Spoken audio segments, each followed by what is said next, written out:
Okay, it is top water time. Now, I want to be a bit specific about that. Do I mean it's the right time of year, the water temperature's up, those fish should be active and looking for top waters? No. Is it the conditions are just absolutely spot on and I feel I can catch them anyway? No. What I mean is I'm sick of waiting. It is, now sort of getting on towards middle of May, and I've decided I'm going to force the issue. So regardless of whether they want the top water or not, I'm going to force feed it to them. So I've come with the aim, perch and pike, top waters only. I might have brought some soft plastics as well, but if I do end up using them, feel free to roast me in the comments, because this is a top water video. And if I resort to soft plastics, it's cheating. So let's see if we can get one or two. Perch or pike count, size irrelevant, top water is a must. Let's do it.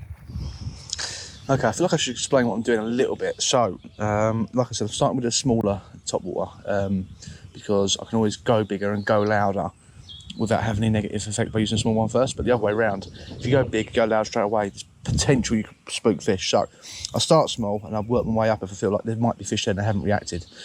But what I've done is I've waded out to about, there you go, right, knee depth. So I'm in about knee depth, and I'm virtually going to cast parallel with the bank, same sort of depth. So what is that? Less than 2 foot, 2 foot-ish. And I'm just casting along that line, and I'll have maybe 2 casts in that line, step it over a bit, 2 casts, step it over a bit, 2 casts, and I'll work back round until I'm virtually, because this is the first spot, virtually facing back the opposite direction. That way I know I've covered all that water in front of me. And then once I've done that, I will just shimmy forward, I don't know, 50 yards, something like that, and just repeat. And I won't always come all the way around 180 because there's no need to, because I've already fished that water behind me. But I will just fan cast, Think of it as a clock. I'll cast like 12 o'clock, 1 o'clock, 2 o'clock, 3 o'clock, 4 o'clock, maybe get to 5 o'clock, and then take a few more steps forward. And I work my way along the bank, and me standing this sort of depth seems shallow, but it's that time of year, the fish could very well be up in there. I was fishing a lake in North Wales last weekend, fly fishing, and I was in much shallower water, and I nearly trod on a pike. So they're going to be in similar sort of depth, I would think, if not deeper, but you start shallow and work your way out. So hopefully it gives you a little bit of insight on how I'm approaching this bank and how I'm working down it, and that way you can sort of pick it apart. And then if that doesn't work, I can go and do the same on the opposite side, and then come back this side and work back the opposite way with a different bait, be it bigger or louder or however you want to do it. So yeah, that's what we're going to do.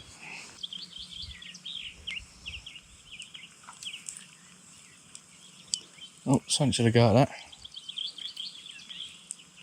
I think it was a trout actually.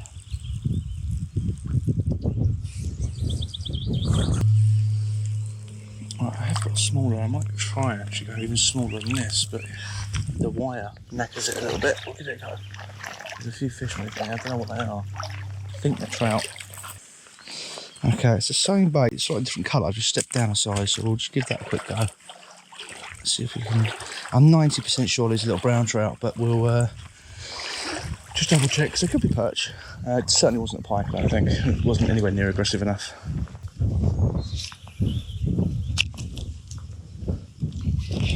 Oh, whatever it was, I've got it. What is it? Oh, it's a little pike. Well, we'll call that mission accomplished, sort of. Right. Let's get a proper look at it. Well, it's not exactly what we was hoping for, but it is a pike on the top water, and the first one of the year for me. Ah, don't be silly, mate. So we'll just get the hook of this one and get it back. I don't use trebles often, and I'm a bit out of practice, so I've just got to be a little bit careful with this. In fact, I'm going to get my pliers just in case.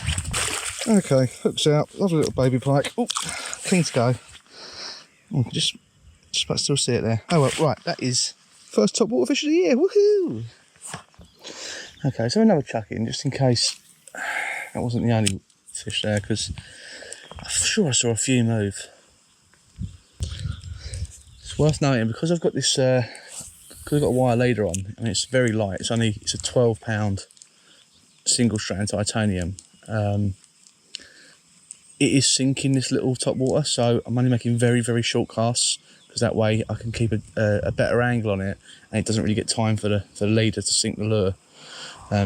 Sort of the bigger and more buoyant the lure, the longer the cast I can make, basically. But as you can see with that last fish, they don't care. You almost want to plop it on their head, so you haven't got to make big long bombing casts really.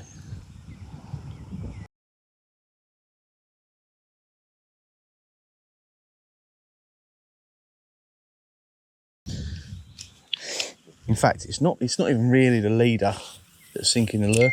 The leader's fine because you can keep it up. It's the hinging point on the swivel. I found this out, I don't know if it was last year or year before. I think I mentioned it in one of my videos that actually with a lot of single strand titanium, I tend to leader knot it straight to the main line. I use an Albright knot and just leader knot the wire. Just haven't done it this year yet. This is just already set up and I haven't bothered to put it another way. But I think pretty soon, if not today, I'll just nip that swivel off with a set of snips and put this straight to the braid, to the main line. That way I can use these little top waters and not worry so much about them getting dragged under. So another thing that doesn't get spoken about much, and I think it's because most people assume it's just a given, but having fished with a lot of people in my time and you know, done a little bit of coaching, done a bit of guiding, it's not a skill everyone has naturally, and it's something you have to learn and practice at, and that is I don't know what you call it other than being observant and looking. So I'm always looking ahead of me, so if I know I'm heading down this bank, I'm looking, I don't know, 80 to 100 yards in front of me, looking at what might be happening, you know, looking for really subtle signs that there might be fish to be caught in front of me, whether it be a few fry scattering or a fish moving on top, or, you know, a big pike jumping, you know, anything as blatant as that, or something as subtle as a duck or a coot that looks like it's been spooked. That could signify there's a fish underneath them, a fish just moved them that they wasn't happy about. And all those things can be really important and play a huge part on catching fish, be it top water fishing like I am, but any fishing, you know, it's important in everything to be observant. And it doesn't even necessarily mean, oh right, I've spotted a fish, that's where I'm going to cast. But often that is the case, but it could just stop you from stepping somewhere where there might be fish and disturbing them, especially when you wade in, but also from the bank, you know, you don't want to skyline these fish and spook them. Just gives you a little bit of an advantage walking down the bank and heading, you know, if you're being mobile and looking around, knowing where you're heading and what you're heading for. So, like I said, it's not something that everyone does, and I don't necessarily think I'm an amazing angler. I'm an adequate angler. I catch fish. I go fishing a lot, but I do class myself as quite observant and quite perceptive, and I think that's just a learned skill, something I've just picked up over the years. Because I'm lucky enough that I fish a lot. I think it's something you can do better the more you fish, because I can switch off to the fishing thing a bit. You know, I'm just doing the top water fishing robotically. It's just natural. I just know what I'm doing. I'm just fishing it because I've done it a lot. So it gives me an opportunity to swivel my head a little bit and have a look around and try and spot other things, and I'm a bit more in tune with what's going on. But you do need to use your peripheral vision a lot, you know. So I am still sort of with one eye watching the lure and the other eye looking down the bank, just seeing to spot anything. And like I said, it's not something that comes naturally for everyone. So, and I fish with some very good anglers, people who know how to catch fish, who aren't necessarily the most perceptive. So yeah, just be aware of that. Next time you're out fishing, just have a little think about that. Think about where you're heading before you get there and how you're going to approach it, because it can make the difference. You know, if you're stupid like me and you're deciding you're going to come out and top water fish when it's really not the weather for it, or even the conditions or time of year, it can make a difference between catching absolutely nothing or catching a fish. And on certain days and in certain times of year, that can make a huge deal.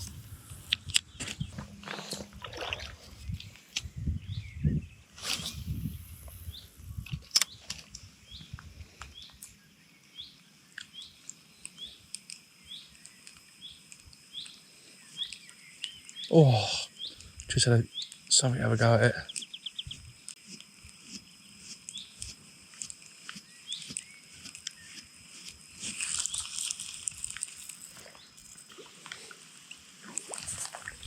Oh, something big just took off behind me.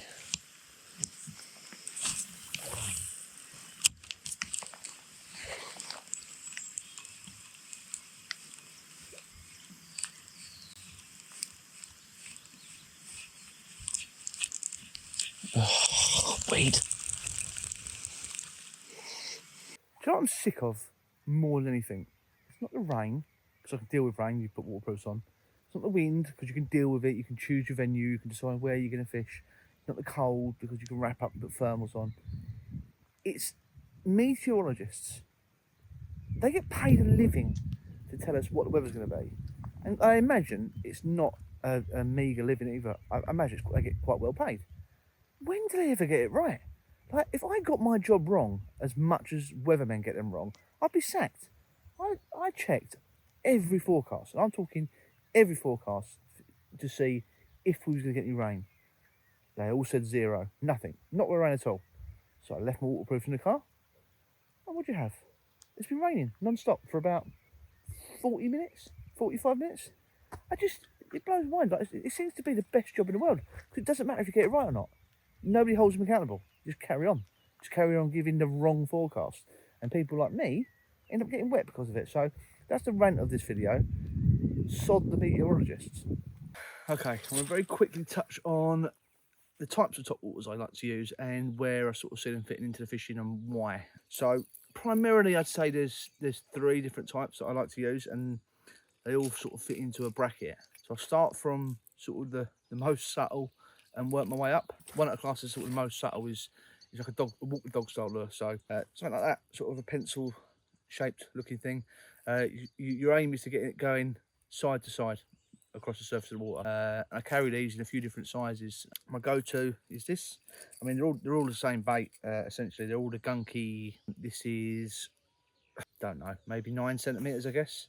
And that's probably what I start with most of the time. All of these ones have got a rattle. You can get baits obviously without a rattle if you want it super subtle. But I start with something like that, so I can sort of vary how quickly I want to fish it and how tight I want the wiggle. So if I want it really quick and really tight to get a reaction, that's good. And if I want to slow it down and really like long side sweeps and things like that, you can also use it like that. So I do tend to start with that, and as you've seen earlier in the video, that's what I was using. I got a hit and then I downsized to this, which is the smaller version, which I think is 65mm or might be 55mm, I can't remember. It's the smallest one I do in the Megalon, I think, and it's the same sort of idea. You fish it exactly the same way, just a smaller size. So if you want looking to sort of fine down a little bit, you can see the size difference, just different length in the body and slightly different in the profile as well. So it'd be a much narrower profile, which is that's what you're looking for. That's what the bait fish are that you're trying to imitate, then great. And something that gets overlooked for pike, I think, quite a lot, it's very popular for bass fishing, is a larger style with dog bait, and this is the Megalon X-Cast. It is sort of marketed as a saltwater lure, I think, but I've had plenty of pike on this sort of bait, and same thing, it's got a nice big rattle, and again, you can get the sort of similar baits without rattles if you want something a bit more subtle. And with those sort of baits, I do tend to fish fairly natural patterns, so sort of bait fish imitations. So that's generally what I start on. And if I start getting reactions or follows or, you know, swirls on the bait but not really connecting to the fish or converting, I then swap to this. Okay, the next bait I like to use is this, the popper. And this is my favourite popper of all time. This is the Rapala Skitter Pop. The deep sort of plopping sound you get from it from the front of the face is just it's just brilliant. I don't think they'd make a better popper as far as I'm concerned, especially for pike and perch applications. And that, again, that is my starting size. I've had plenty of pike on that size and plenty of perch. And the benefit of using a popper is you can sit it in place. You can give it a couple of movements, get the reaction, get the splurt forward from the water, get the plop, and then just let it sit. And they do tend to sit just a little bit back heavy, so that rear treble will just hang, and that's why you see a lot of poppers, they're dressed like this with a little feather, and that's just to get that conversion. That fish is watching as that just sinks and sits there. It's just enough enticement to get them. So that's sort of size I start with, and then then I've got a couple of other sizes and a couple of other different types of poppers, and they are different. That's a larger size of a skitter pop, just a different colour, like a frog pattern, and there is plenty of frogs here, so I'm sure on its day that would be a great lure. And the other one, it's a little bit more of a subtle pop, and it's not something I've used loads of, but I have caught plenty of fish on it. It's the Gunky Hedora, and you know, you've only got to look at the likes of Ash Costa and what he's done with the Hedora. There's plenty of fish to be caught on it. And Hedora, you can actually fish it a little bit like a hybrid bait, so you can fish it a little bit walk the dog. It will do that to an extent. The skitter pop doesn't tend to give you the same S or side to side as this. The Hedora, you can sort of get to walk as well as it being more of a sort of what I'd call a traditional popper. And if that's not working, or if I feel like the fish are really up for it, I've got another type. Okay, and these are my absolute favourite to use. And there's a few I usually carry, and I haven't got one with me, which is quite an important type. But this has been my favourite top water lure for about a season or two now. And it's the Headbanger Spitfire. And you can see it's got some battle scars to show. And in this one you can fish a reaction top water. So you can fish it just straight retrieve, so cast and retrieve. You can fish it quite slow, you can fish it quite fast. And that bill thing at the front, scoop, just like plops water as it moves, and you can just fish it steady. There's no need to put any action into it with the rod. The reel does it all for you. Well, actually the lure does it for you. All you do is reel it in. So that's been a favourite of mine for pike. This is another one I like, and the name of it has absolutely left my mind, but it is made by Ilex, and I'll put the name somewhere up here. And it's like a crawling bait, so it's got two metal wings out the side, and it just walks side to side, bump, bump, bump, bump, bump, bump, bump, bump, bump, and it kicks out loads of water. It's got a little prop on the back which kicks out even more water, and the metal wings hitting the side. You get the fish do really need to be in the mood for this, and they certainly have not been in the mood today. But on its day, this has caught me plenty of pike. It's actually a really good chub bait as well, and when they're on it on the rivers, so this will be well in my arsenal come June 16th. Yeah, so that sort of pretty much covers. There are some other types. That the one type of reaction bait I said I haven't got with me is a whopper plopper style, or like a prop bait. I very often have them with me, and you would have seen if you're watching my top water videos from last year, I had some done quite a bit with, and had some success. There's plenty of brands out there. The River to Sea whopper plopper is probably the most popular, but Weston have got their own, Guggen have got their own, everyone's got their own, so there's plenty of options out there for that. There are other options in top waters in general that don't really fit into what I fish. So there's like traditional frogs. I love fishing frogs, but the hookup rate is just so bad that it puts me off fishing with them. So, and there's over to sea many more. So hopefully it's giving you a little bit of an insight into the top water baits I use and why I use them, and hopefully you can sort of translate that into your own fishing and put something like that to use. So you'll remember right at the beginning of this video, I said it's going to be top waters only, and if I use a soft plastic, I'm cheating, and to roast me in the comments. I take it all back. I've got to have a handful of casts. I know, I can hear you all screaming about it in the comments, I'm cheating, blah, blah, blah, blah, blah. I don't care. I feel like there should be fish here. I feel like I should have caught something. I need to check. So I'm going to have half a dozen casts with soft plastic in an area that I've been fishing for 15, 20 minutes with top water. If I catch, it just tells me it's just not the right time to be doing it. So I've got to try it. Sorry.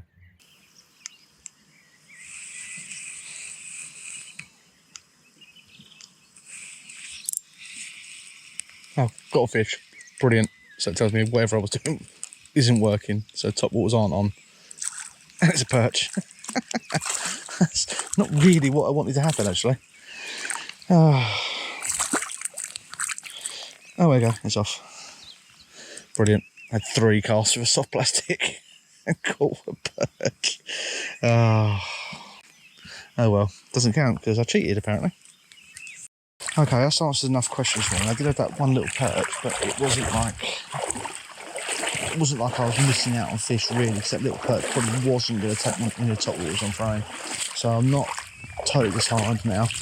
I think I'm going to move around the other side because it's usually pretty good for bites here. I haven't had many today, so I'm wondering if they're all just in one place. So I'm going to hit the other side now and hope that there's a few more fish that side. Let's do it. Well, when the flash comes on the camera automatically, I think it's time to call it a day. I've really tried hard. I've fished everywhere with top waters, apart from that minuscule pike and a couple of sort of half inquiries. It hasn't really happened. So I don't really want to drone on too much because I'm a little bit hesitant about putting videos out like this anyway, just with not much fish in it. But I hope there's enough value in it as a video anyway that you've gained something from it when it comes to your own top water fishing. So I'm going to wind it up there, and I sort of, in conclusion, sort of trying to answer my own question. Is it finally top water time? Probably not. Another week, maybe 2 of decent weather, and which they should be right on it. So fingers crossed, one of the next couple of videos I'll be back for redemption, and they'll be hot on the top waters, and we'll be smacking them left, right and centre. Thanks for watching, guys. Remember, please do like, comment and subscribe. It means a lot to me, and it means my videos get out to a wider audience, which encourages me to go and make more. So if you do like them, I appreciate your support, and please make sure others find me too. Thanks for watching, guys, and I'll see you in the next one.